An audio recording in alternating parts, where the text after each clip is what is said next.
I'm Tia Borden with MiningIR, and joining me is Marco Roque, President and CEO of Cassiar Gold. Marco, always a pleasure. Likewise.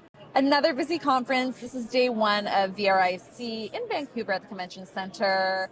We've been here together the last few years, minus the COVID year, but it's busy again. It's feeling very buzzy on the floor. What are you experiencing? What are you hearing?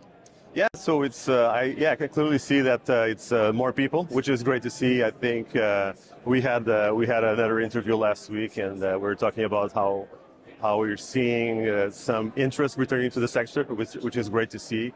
And I think we're seeing that on the floor here. There's more people, more interest. I think that valuations in the space are attractive. Even the metal prices, I think they've been going up, but they're still attractive, being it gold, silver, or copper.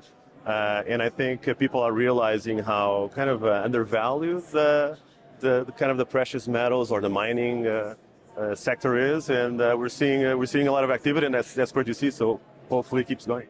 What do you think is changing people's perspective on precious metals and having them show more interest in the sector? I think, first and foremost, I think are the valuations. So 2022 was a rough year for, anything capital markets related. So the valuations of most companies went down quite dramatically and significantly. So obviously when you have this kind of opportunities, at such a discount, it is great. And I think, generally speaking, when times are tough, the precious metal sector is the first one to take off. It's a risk off.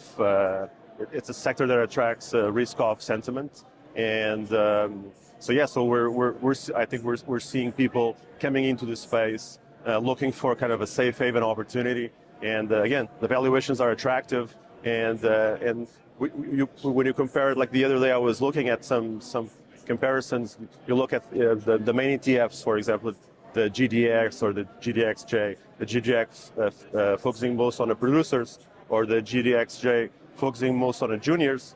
At the previous point where the gold price was at this level, those indices were actually substantially higher. So we're actually trading at the discount, and people are here looking for those opportunities, and it's great that we're starting to see the sector move, and hopefully it keeps going this way.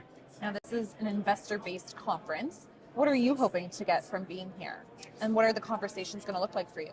Yeah, so I think first and foremost, just getting more exposure into the project we have. We've talked about how attractive our project is, how attractive the valuation are, the prospects, how good they are. We keep on growing our project, and a few other companies here are doing the same. So just wanting to get that word out, making sure if people don't know about it, they can't do anything about it. But if we can talk with people and really demonstrate what we have, it clicks on people's minds, and then we can grow our investor base, and that will hopefully show on a share price as well later. Now, like you said, we just spoke about the success that you've had in the past year, 2022, and going into 2023, you're going to be doing some more drilling with the hopes of some more success.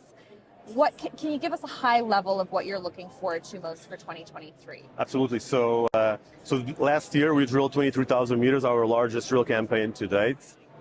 This year we want to drill as much, if not more. So that's what we're planning. We're planning to open camp in May and start drilling on the 1st of June. But before that, we still have over 15,000 meters of drill results to release. That's 45 drill holes. So that's quite exciting.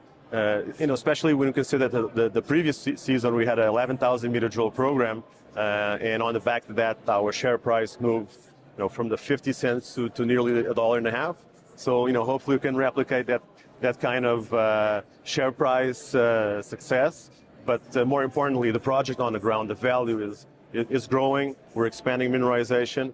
We're hitting where we're expecting to hit, and we want to continue that work in 2023 with at least as big as the drill campaign. While at the same time we're looking at studies, we're looking at seeing we're doing a study on a mill, and looking at other opportunities to de-risk and advance the project as quickly and as efficiently as we can.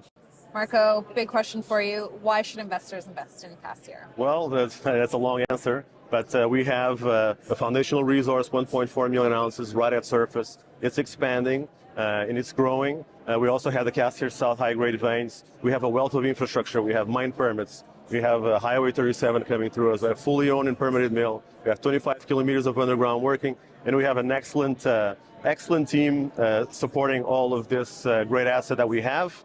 And we are very attractively valued. Our market cap is still, 50 million Canadian. We have just under 6 million in the bank. A lot of room to grow, and the upside is tremendous. So, for the people that don't know, please come and check our website. Please reach out.